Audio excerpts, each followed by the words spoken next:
গতকাল 7ই আগস্ট শুক্রবার জুম্মার নামাজ শেষ হওয়ার ঠিক পরেই মক্কায় এমন একটা কাগজে সই হয়েছে যেটা আগামী দিনে গোটা মধ্যপ্রাচ্যের ক্ষমতার হিসেবটাই বদলে দিতে পারে।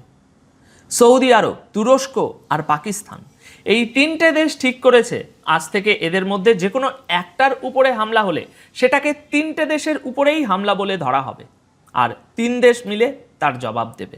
মানে সহজ ভাষায় বললে তিনটে বড় মুসলিম দেশ মিলে নিজেদের একটা ছোটোখাটো ন্যাটো তৈরি করার দিকে পা বাড়িয়েছে।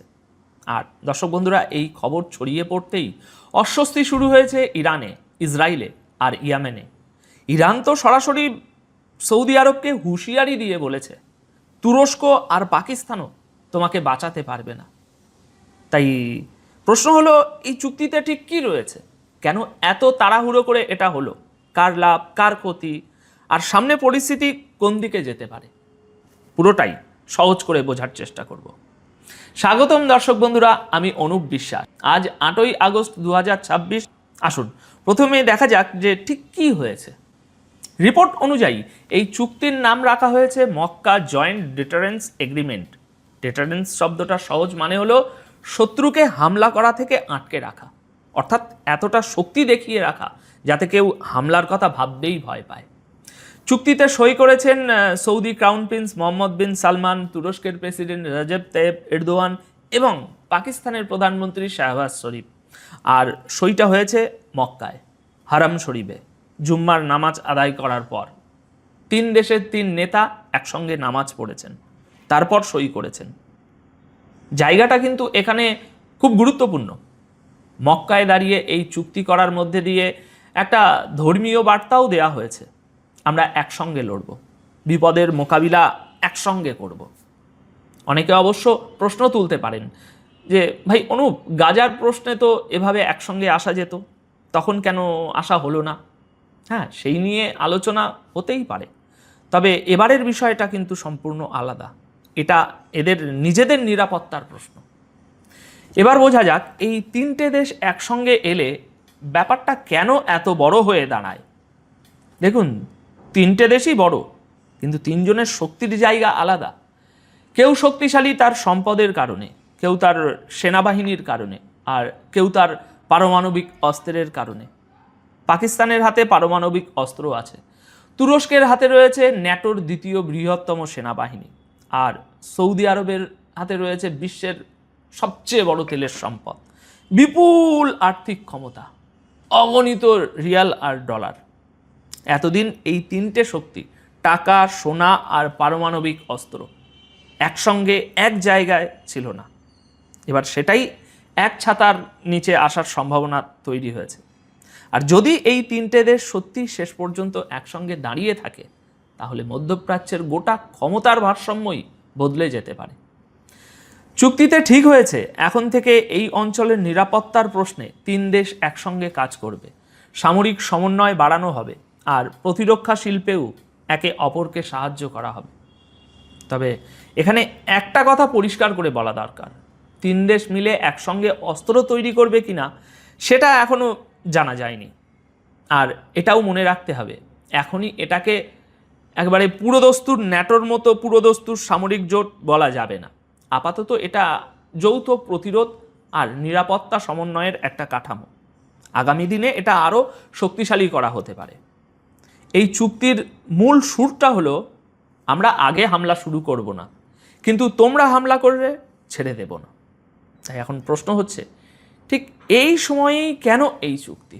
দর্শক বন্ধুরা, এর পেছনের প্রেক্ষাপটটা বুঝতে হলে একটু পিছিয়ে যেতে হবে। আমেরিকা আর ইসরায়েলের সঙ্গে ইরানের যে যুদ্ধ চলছে, সেটা গোটা অঞ্চলকে এক প্রকার নাড়িয়ে দিয়েছে রীতিমতো। ইরান লাগাতার সৌদি আরব আর অন্যান্য আরব দেশকে নিশানা বানাচ্ছে। এমন খবরও রয়েছে যে সৌদি আরবের উপর চারিদিক থেকে একসঙ্গে হামলা হতে পারে। ঠিক তার আগেই এই চুক্তিটা হয়ে গেল। তাই এখানে সময়টা কিন্তু খুবই লক্ষ্য করার মতো। আর চুক্তিতে সই হওয়ার সঙ্গে সঙ্গেই বিপদের ঘণ্টা বাজতে শুরু করেছে, শুধু ইরানে নয়, ইসরায়েলেও। কেন ইসরায়েল অস্বস্তিতে পড়েছে?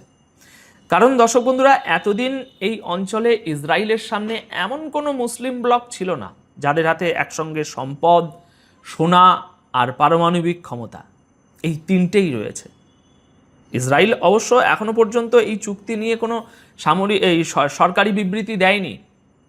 আচ্ছা, এবার আসা যাক ইরানের প্রতিক্রিয়ায়। আর এখানেই ভাষাটা সবচেয়ে তীব্র। ইরানের তরফ থেকে সৌদি আরবকে সরাসরি এবং অত্যন্ত কড়া হুঁশিয়ারি দিয়ে বলা হয়েছে, পাকিস্তান আর তুরস্কের মতো ভাড়া করা ক্রাচ সৌদি আরবকে বাঁচাতে পারবে না। ভাড়া করা ক্রাচ, ক্রাচ শব্দটার মানে গুগলে গিয়ে সার্চ করুন, শব্দটা খেয়াল করুন। কূটনীতির ভাষায় এটা খুবই অপমানজনক একটা কথা। রিপোর্ট অনুযায়ী ইরানের পার্লামেন্টের জাতীয় নিরাপত্তা কমিটির সদস্য ইব্রাহিম রাজে গতকাল 7ই আগস্ট সন্ধ্যায় একটি পোস্টের মাধ্যমে সৌদি আরবকে বলেছেন, তুরস্ক আর পাকিস্তানের সঙ্গে কাগজে করা এই সমঝোতা তাদের নিরাপত্তা দেবে না। রেজায়ের বক্তব্য অনুযায়ী বহু বছর ধরে আমেরিকার উপর ভরসা করেও যেমন সৌদি আরব নিরাপত্তা পায়নি, তেমনি পাকিস্তান আর তুরস্কের সঙ্গে করা এই কাগজে চুক্তিও তাদের বাঁচাতে পারবে না। তিনি সৌদি আরবকে উপদেশ দিয়ে বলেছেন, নিজেদের নীতি বদলাও, নিজের শক্তি নিজের জোরে তৈরি করো, আর অন্যের কাছে নিরাপত্তার ভিক্ষা চাওয়া বন্ধ করো। তবে এখানে একটা জরুরি কথা পরিষ্কার করে বলা দরকার, এটা কিন্তু ইরানের যে সরকার, সেই সরকারি বিবৃতি নয়, সেখানকার শাসন ব্যবস্থার বা সরকারের আনুষ্ঠানিক বক্তব্যও নয়। কিন্তু দর্শক বন্ধুরা, এটা যার বক্তব্য, তিনি ইরানের নিরাপত্তা কাঠামোর মধ্যে একজন গুরুত্বপূর্ণ মানুষ। আর এই কথাগুলোর মধ্যে একটা অস্থিরতা স্পষ্ট ধরা পড়ে, কারণ সাধারণত ইরানের তরফ থেকে সৌদি আরবের জন্য এত কড়া শব্দ আসে না। এর মানে ইরান এই মক্কা চুক্তিকে খুব সিরিয়াসভাবে নিচ্ছে। তারাও বুঝতে পারছে এই তিনটে দেশ সত্যি একসঙ্গে দাঁড়িয়ে গেলে গোটা অঞ্চলের ক্ষমতার ভারসাম্য বদলে যেতে পারে। অন্যদিকে তুরস্কের প্রেসিডেন্ট এরদোয়ান আগেই পরিষ্কার করে দিয়েছেন, এই প্রতিরক্ষা চুক্তি বিশেষভাবে কোনো একটি দেশের বিরুদ্ধে তৈরি হয়নি। তার বক্তব্য, এই সমঝোতা কোনো নির্দিষ্ট শত্রুর জন্য নয়, বরং এই অঞ্চলে তৈরি হওয়া যে কোনো বিপদের মোকাবিলা একসঙ্গে করার জন্য। কিন্তু এখানেই সবচেয়ে বড় প্রশ্নটা এসে দাঁড়ায়, চুক্তিটা যদি সত্যি কোনো একটি দেশের বিরুদ্ধে না হয়, তাহলে সই হওয়ার সঙ্গে সঙ্গে ইরান এত অস্থির হয়ে পড়লো কেন? কেন সঙ্গে সঙ্গে এই কথা এসে গেল যে ভিক্ষে চাওয়া বন্ধ করো, নিজের জোরে দাঁড়াও? আমরা তো দেখেছি, যখন কেউ একটু শক্তিশালী হয়ে ওঠে আর সামনে 2-3 জন একসঙ্গে জোট বেঁধে দাঁড়ায়, তখনই এই ধরনের কথা শোনা যায়, একা লড়ো, এদের সঙ্গে কেন জুটেছ? আচ্ছা, এবার একটু বাস্তব হিসেবের দিকে তাকানো যাক। দেখুন, ইরান শক্তিশালী, এতে কোনো সন্দেহ নেই, কিন্তু ইরান এতটাও শক্তিশালী নয় যে এই তিনটি দেশকে হালকাভাবে নিতে পারে।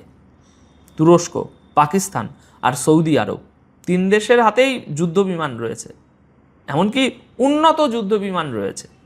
তুরস্ক তো নিজেই নিজের যুদ্ধবিমান তৈরি করছে, তাদের হাতে ভালো মানের ড্রোনও রয়েছে।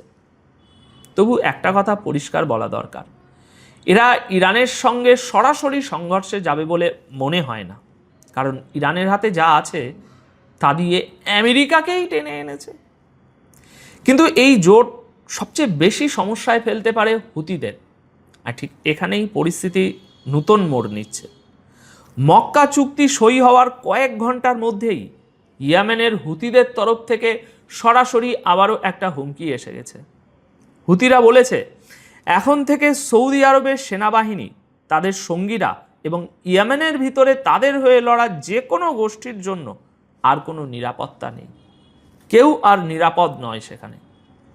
হুতিদের রাজনৈতিক নেতা নিজাম আল আসাদ, তিনি বলেছেন, ইয়েমেনের মাটিতে থাকা সৌদি সেনা, তাদের সঙ্গীরা এবং তাদের সমস্ত ক্যাম্প আর নিরাপদ থাকবে না।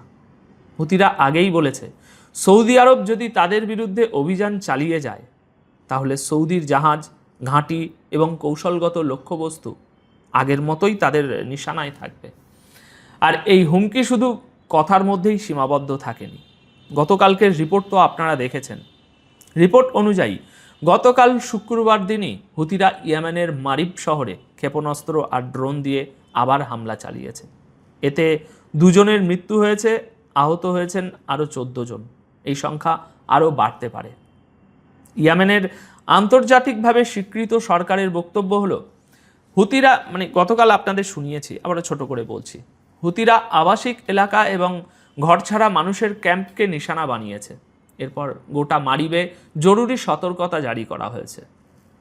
অন্যদিকে ইয়েমেনের সেনাবাহিনী দাবি করেছে, মারিবের আকাশে উঠতে থাকা হুতিদের বেশ কয়েকটি ড্রোন তারা গুলি করে নামিয়েছে। তবু বেশ কয়েকটি ক্ষেপণাস্ত্র তাদের লক্ষ্যে পৌঁছে গেছে, আর হতাহতের খবরও এসেছে। তাই এখন হুতিদের ভয়ে একটাই, সৌদি জোট তাদের বিরুদ্ধে একটা বড় স্থল অভিযান শুরু করে দিতে পারে। আর এখান থেকেই আসল প্রশ্নগুলো তৈরি হচ্ছে। যদি সত্যি বড় কোনো অভিযান হয়, তাহলে সৌদি, তুরস্ক আর পাকিস্তানের এই নতুন জোট এই ব্যাপারে কিভাবে হস্তক্ষেপ করবে? এবার একটা এখানে সম্ভাবনার কথা ভাবুন, যেটা এই মুহূর্তে সবচেয়ে জটিল। ধরুন আমেরিকা আর ইরানের মধ্যে আলোচনা আবার ভেস্তে গেল, আর তারপর ইরান সৌদি আরবে থাকা আমেরিকার যে ঘাঁটি সেগুলোই হামলা করলো। ঘাঁটি আমেরিকার হতে পারে, কিন্তু জমিটা তো ভাই সৌদির। আবার ইরান সাম্প্রতিক হুমকিতে বলেছে তারা আরব দেশগুলোর জ্বালানি পরিকাঠামো উড়িয়ে দেবে। সেই খবর তো দেখেছেন আপনারা। সেই তেল শোধনাগার আর পরিকাঠামোয় তো সৌদির টাকা লাগানো, ওটা সৌদি সরকারেরই সম্পত্তি। তখন কি হবে? তখন কি তুরস্ক আর পাকিস্তান ইরানের বিরুদ্ধে পাল্টা ব্যবস্থা নেবে, ইরানের উপরে হামলা করবে? সেটা দেখতে হবে। তবে হুতিদের উপর যে চাপ আসতে পারে তা নিয়ে খুব একটা সন্দেহ নেই। এই চুক্তির পর 3টে দেশের জন্যই হিসেবটা বদলে যাচ্ছে। পাকিস্তানের জন্য এটা একটা বড় মোড়, কারণ সৌদি আরবের উপর বড় কোনো সামরিক হামলা হলে এই চুক্তির শর্ত অনুযায়ী পাকিস্তানের উপর কোনো না কোনো ভূমিকা পালন করার চাপ তৈরি হতে পারে।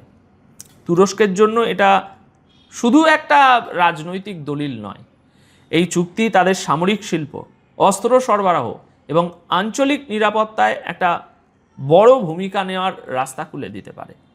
অর্থাৎ ব্যবসার দিক থেকেও তুরস্কের লাভের সম্ভাবনা রয়েছে এখানে। আর ইরান এই চুক্তিকে দেখতে পারে তাদের আঞ্চলিক অবস্থানের জন্য একটা নতুন চ্যালেঞ্জ হিসাবে, কারণ এখন থেকে তাদের সামনে শুধু সৌদি আরব নয়, তুরস্ক আর পাকিস্তানও ওই একই নিরাপত্তা কাঠামোর মধ্যে দাঁড়িয়ে থাকবে। তাহলে সব মিলিয়ে আজ দাঁড়ালো কি? দেখুন, মক্কায় সই হওয়া এই সমঝোতা শুধু 3টে দেশের মধ্যে হওয়া একটা কাগজের টুকরো নয়। এটা মধ্যপ্রাচ্যের রাজনীতি, নিরাপত্তা আর আগামী দিনের যুদ্ধের মানচিত্র বদলে দেওয়ার মতো একটা বড় মোড় হয়ে উঠতে পারে। এখন সত্যিই সেটা হবে কি না এখনই নিশ্চিত করে বলা কঠিন, কারণ কাগজ সই হওয়া এক জিনিস, আর সত্যিকারের বিপদের সময়ে একে অপরের পাশে গিয়ে দাঁড়ানো আর এক জিনিস। আজকের আলোচনার মূল কথাটা হলো, সৌদি আরব, তুরস্ক আর পাকিস্তান মক্কায় এমন একটা প্রতিরক্ষা চুক্তি করেছে যেখানে একজনের উপর হামলাকে 3 জনের উপর হামলা বলে ধরা হবে। ইরান এই এটাকে কাগজে সমঝোতা বলে উড়িয়ে দেওয়ার চেষ্টা করছে। তাদের ভাষার তীব্রতাই বলে দিচ্ছে তারা বিষয়টা হালকাভাবে নিচ্ছে না। তাই এখন আমার প্রশ্নটা আপনাদের কাছে, সৌদি আরবের নিজের মাটিতে যদি সত্যিই বড় কোনো হামলা হয়, আপনার কি মনে হয় তুরস্ক আর পাকিস্তান এই চুক্তির শর্ত মেনে সরাসরি যুদ্ধে নামবে, নাকি এই সমঝোতা শেষ পর্যন্ত কাগজেই আটকে থাকবে? আপনার মতামত কমেন্ট বক্সে জানাতে ভুলবেন না। সময় নিয়ে পুরোটা দেখার জন্য ধন্যবাদ। ভালো থাকবেন, সুস্থ থাকবেন।